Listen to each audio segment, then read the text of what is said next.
Big boss ಮುಗಿಯುತ್ತಿದ್ದಂತೆ colours ಕನ್ನಡದಲ್ಲಿ boys versus girls ಅನ್ನೋ ಒಂದು ಹೊಸ ಶೋ ಆರಂಭ ಆಗಿರೋದನ್ನು ನೀವೆಲ್ಲರೂ ಕೂಡ ಗಮನ ಇಟ್ಟು ನೋಡಿರ್ತೀರಾ. ಬಟ್ ಆ ಟೀಮಲ್ಲಿ ಇರುವಂತಹ ಅರ್ಧದಷ್ಟು ಜನನೂ ಕೂಡ ಬಿಗ್ ಬಾಸ್ ಮನೆಯಿಂದ ಬಂದಿರುವಂಥವರಾಗಿದ್ದಾರೆ. ಸೊ ಹಳೆ ಬಿಗ್ ಬಾಸ್ ಇರ್ಬೋದು ಅಥವಾ ಸೀಸನ್ 11 ಆಗಿರ್ಬೋದು, ಹಲವಾರು ಜನ ಬಿಗ್ ಬಾಸ್ ಇಂದಾನೆ ಬಂದಿರುವಂಥವ್ರು. ಜೊತೆಗೆ ಆಂಕರ್ ಆಗಿರುವ ಅನುಪಮ ಗೌಡ ಅವರು ಕೂಡ ಬಿಗ್ ಬಾಸ್ ಮನೆಯ ಒಬ್ಬರು ಕಂಟೆಸ್ಟೆಂಟ್ ಆಗಿದ್ರು. ಸೊ ಮನೆಗೆ ಈಗ ಬಂದಿರುವಂತಹ ವಿಚಾರ ಏನಂತ ಹೇಳಿದ್ರೆ, ಬಾಯ್ಸ್ ವರ್ಸಸ್ ಗರ್ಲ್ಸ್ ಅನ್ನೋ ಒಂದು ಶೋನಲ್ಲಿ ಹನುಮಂತ ಬಂದಿರೋದು ಎಷ್ಟರ ಮಟ್ಟಿಗೆ ಸರಿಯಾಗಿದೆ ಅಂತ ಹೇಳಿ. ಒಬ್ಬ ಹನುಮಂತನ ಅಭಿಮಾನಿಯಾಗಿ ಮಾತಾಡ್ಬೇಕಂದ್ರೆ ಹನುಮಂತನಿಗೆ ಈ ಶೋ ಬೇಡ್ದಿತ್ತು.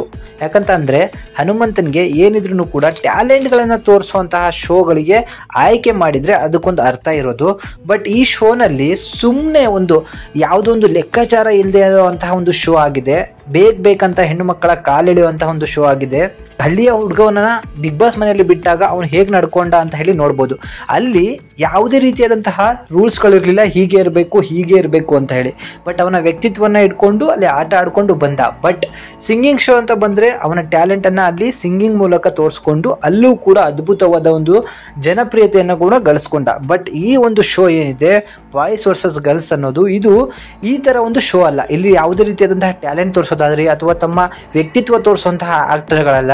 ಇಲ್ಲಿ ಒಬ್ಬರಿಗೆ ಒಬ್ಬರು ನಾವು ಮೇಲು ಅಂತ ತೋರಿಸ್ಕೊಳ್ಳುವಂಥ ಒಂದು ಆಟ ಅಂತಾನೆ ಹೇಳ್ಬೋದು. ಇಂತಹ ಆಟಕ್ಕೆ ಹನುಮಂತ ಆಯ್ಕೆಯಾಗಿದ್ದು ದುರದೃಷ್ಟ ಅನ್ಬೋದು.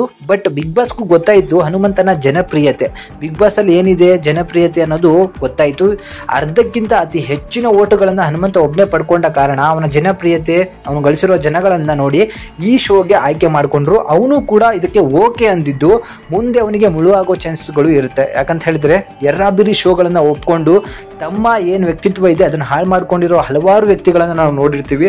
ಅದರಂತೆ ಈ ಶೋಲು ಕೂಡ ಹೆಣ್ಣು ಮಕ್ಕಳಿಗೆ ವಿರುದ್ಧವಾಗಿ ಮಾತನಾಡೋದಾಗಿರ್ಬೋದು ಅಥವಾ ಅವರಿಂದ ನಾವೇ ಮೇಲು ಅನ್ನೋ ಒಂದು ಮಾತನಾಡುವಂತಹ ವ್ಯಕ್ತಿತ್ವದಲ್ಲಿ ಯಾವುದೋ ಒಂದು ಚಿಕ್ಕ ಘಟನೆಯಿಂದ ಹನುಮಂತನ ವ್ಯಕ್ತಿತ್ವ ಪೂರ ನಾಶ ಆಗುವಂತಹ ಚಾನ್ಸಸ್ ಇರ್ತದೆ.